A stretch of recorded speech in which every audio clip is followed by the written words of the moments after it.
NADESHIKOKAI was founded by kimono master Takako Sasaki in 2011 with a vision to introduce traditional Japanese culture through beautiful kimonos. Today, Takako herself is going to show us how to dress a kimono. It's not simply putting on clothes, there is a lot involved. Now after this performance, there will be a photo booth at Meeting Room B where you can take a photo with the model wearing a kimono. Please enjoy. On kimono. It takes several years for us to be able to master the kimono wearing. The long sleeve that she is wearing is reserved for the unmarried lady. It says just to flirt with the young boys so that she will get married. So therefore, like married or old ladies like us do not get to wear the long sleeve, so there's nothing to wave or flirt, as you can say. All right, the kimono is very long and it needs to be tucked in to get to the floral length. But you might have seen some maiko or geisha who is trailing the kimono at hem on the floor. So you can use it or wear it, whether to trail it on the floor or just wear it on the floor length so that you can walk around without any problems. So there you can see they're adjusting the length of the hem to make sure that she will be able to walk and look very pretty without showing any of her legs.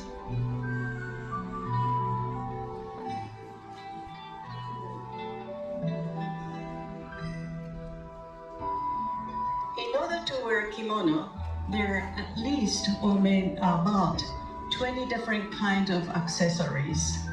Tie or the strings that Ai-san is holding is one of them. There are at least like 3 or 4 different ties or the strings that we use.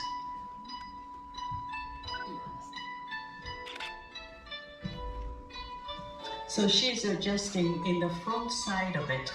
As you can see in mine too, it is folded or overlapping. On the left side is top. The right side is going inside of it. That is normally the case. I've seen some Korean dramas and they also wear the left side going over. If it is on the right hand side, then it's going over the other side. That means for the dead people. So when you bury people, then you make sure that the right side is over it.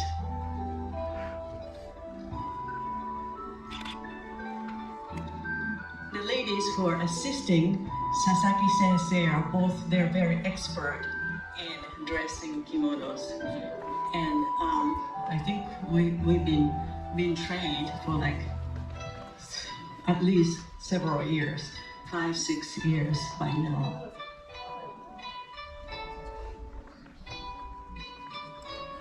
It is quite tricky to make sure the lengths are correctly done, and also this side of the bodice is nice and smooth. Kimono is kind of straight line, so therefore if there is any indentation, just like Marilyn Monroe, it is very difficult to put her kimono in a proper way.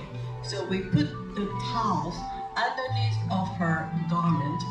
We put some towels so that her bodice will be straight to make it easy for us to put on kimono.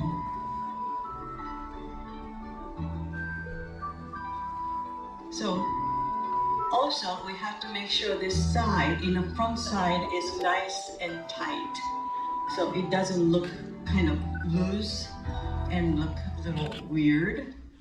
So she is making sure this portion is secured with another tie she has. So therefore we're saying there are a lot of accessories that we need to be able to put put on some kimono.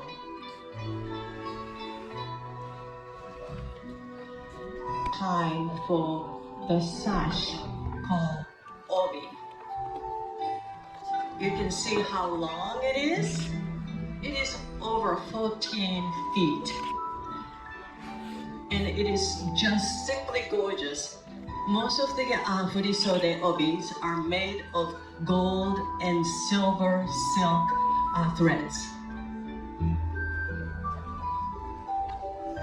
Now we have to watch how she plays magic to put this long 14 feet obi to her and make an art, the form of obi art on her.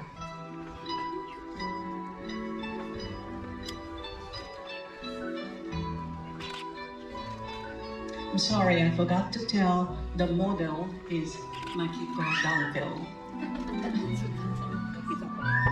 She's studying at UCI psychology, but she just volunteered to model for us today.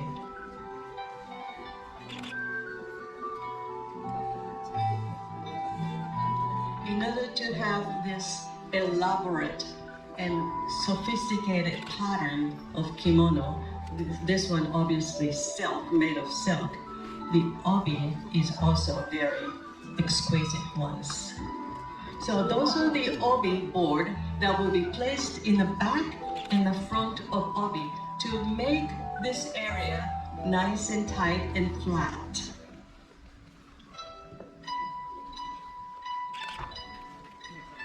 Now it comes tightening.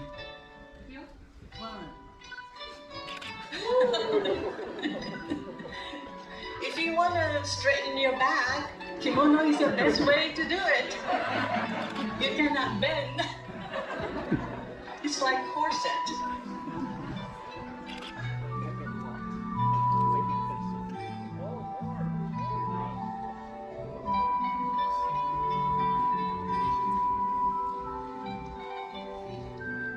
So there are more strings or ties that she needs to make this beautiful obi to be a piece of art.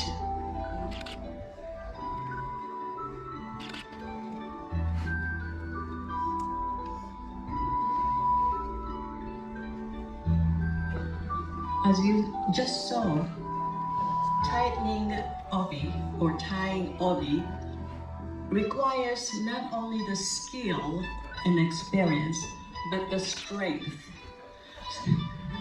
You saw it, right? So if you saw Michael, outfit that has this long draping obi in the back of her, that obi tying only done by men. The women just doesn't have the strength to tie it together.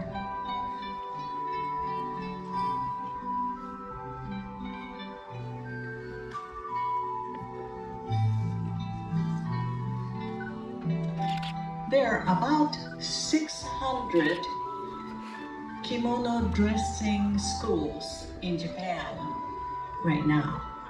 But there is only one non-profit organization in LA, in the United States, I should say, and that is NADESHIKOKAI. We are the member of it. And we are very proud to be able to preserve the beauty of kimono and Japanese culture and traditions.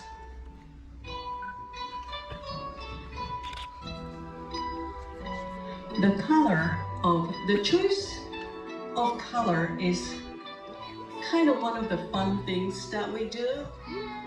If you have kimono right here, okay, this one's got the red, yellow, and some little bit of blue. So why don't we just accentuate the blue color? So she puts in the blue accent on the side of color. Very tiny, but it's very effective.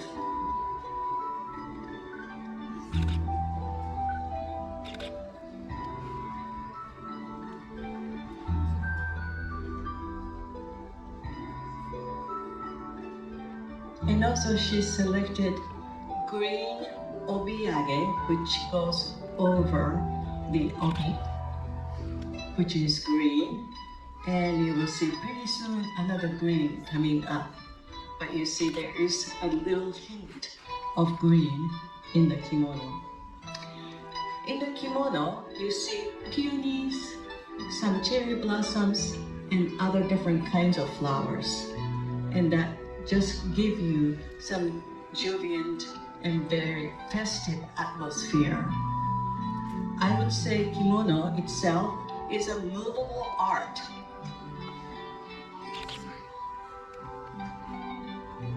And also putting it on is another piece of art too, as well, I think.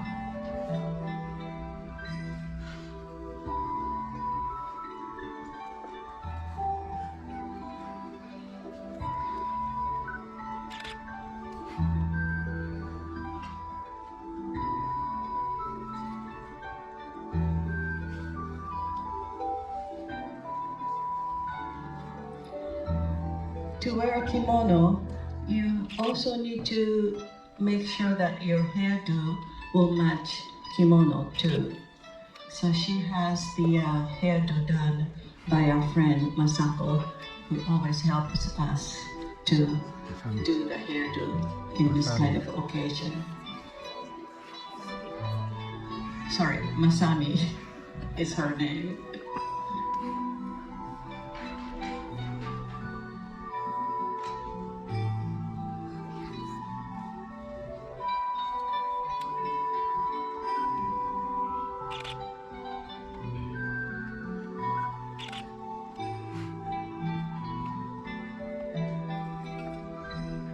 When Masami was dressed up, putting the hairdo on her, she wanted to check the patterns and the color of kimono in order to select the correct kind of hair pieces, the flowers, so that will match and accentuate the beauty of kimono and her and the model, Makiko.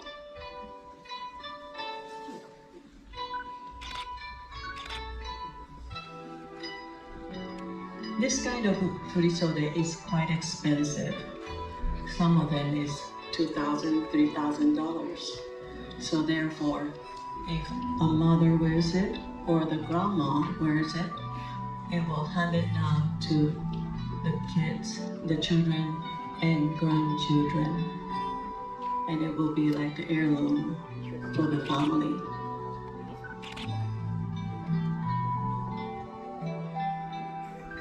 So there's another green that goes in the middle of obi. And not only the pattern, but it also, the kimono has the embroidery with the gold threads or silver threads. And also some of it, I think this one is also hand painted.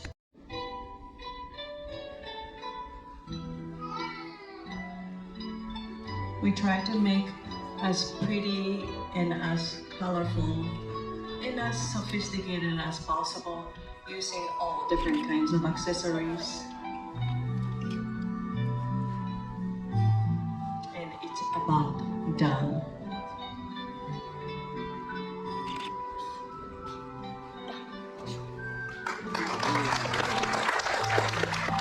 Just going to put on some jewelry.